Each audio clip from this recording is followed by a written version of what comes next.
Alors bonjour, aujourd'hui, cette vidéo consiste à vous montrer les produits que vous allez ou allez peut-être avoir besoin pour votre hivernisation cette année. Alors, je vais commencer par vous montrer nos produits pour le toit. Alors, on a deux types de membranes, membrane en vinyle ou en caoutchouc. Donc, important de nettoyer et de traiter sa membrane. Il est fortement recommandé de le faire 1 à 2 fois par année, ces traitements-là.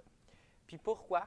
C'est que les rayons UV du soleil sont très puissants, ça va sur votre membrane.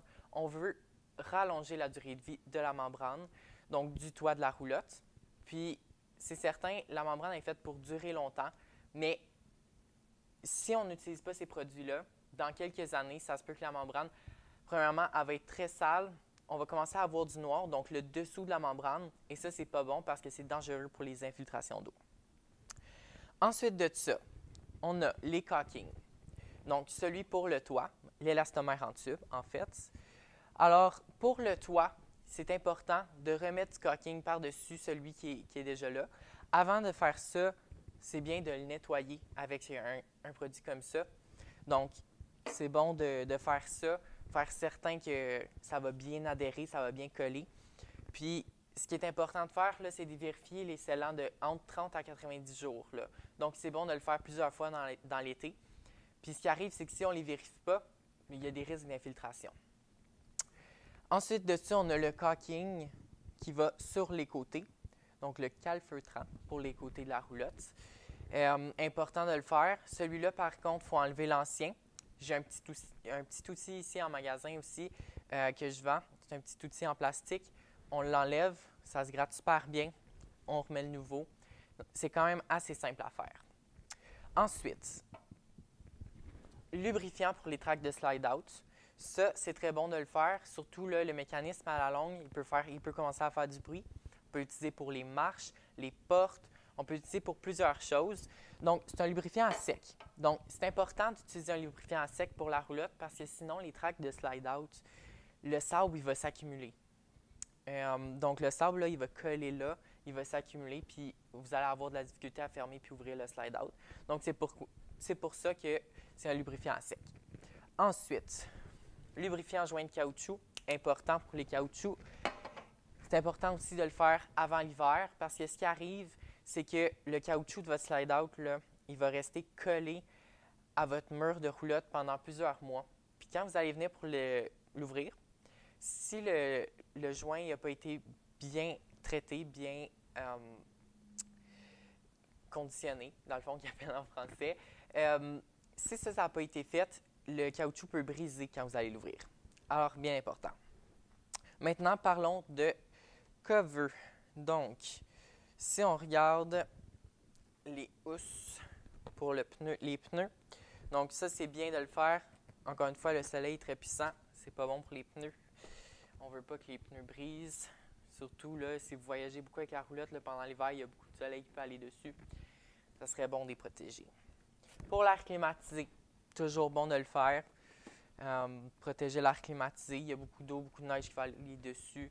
Donc, si on veut éviter en fait un bris d'air climatisé, ça coûte cher à remplacer. C'est bon d'acheter une housse. Les housses, c'est pas très dispendieux. C'est certain qu'une air climatisée, ça coûte beaucoup plus. Alors, c'est bon de le faire. Housse pour couvrir la roulotte en entière. Ces housses-là sont vraiment fabriquées pour les roulottes. Ceux-là, c'est des 4 saisons. Donc, si vous venez en magasin, vous demandez pour une toile d'hiver, ceux qu'on va vous vendre, ça va être une toile 4 saisons. Parce qu'on s'entend, au Canada, ça nous prend quelque chose qui va durer pour l'hiver, qui est bon pour la neige, la pluie, la saleté, tout, les rayons UV du soleil. Donc, cette toile-là, elle respire. Donc, l'humidité, elle ne restera pas dans votre roulotte. Puis, c'est l'idéal pour couvrir votre roulotte. Si vous ne voulez pas d'infiltration d'eau pendant l'hiver, de mauvaises surprises, ça va être votre meilleur ami parce que ça va couvrir la roulotte. Quand vous allez revenir au printemps, il n'y aura pas d'eau, il n'y aura pas rien. Le toit, il n'y aura même pas une petite goutte d'eau qui va avoir été dessus. Donc, autre chose, MaxiAir. C'est bon d'avoir ça aussi sur vos ventes. Ce qui arrive, c'est que sur les ventes, c'est juste une pièce de plastique qui monte puis qui descend. Donc, c'est fait assez mince ça parce qu'il ne faut pas que ce soit trop lourd parce que c'est une petite manivelle. Hein? Donc, si vous voulez bien protéger, pas qu'il y ait de pluie, tout ça, c'est bon d'avoir ça. Si jamais vous l'oubliez ouvert, vous pouvez le laisser ouvert pendant plusieurs jours, même quand vous n'êtes pas là, bien, il n'y aura pas de pluie. La pluie, ça, là, ça empêche la pluie de rentrer dans la roulotte. Très important. Ensuite de ça, partie un peu plus hivernisation. On va commencer par les dry air. Donc, ça ici, ça s'appelle un dry air. Ça vient à la base, quand on en achète un, avec une petite pochette pour le remplir. Dans le fond, ça le remplit une fois. Après ça, on peut racheter des petites billes comme ça.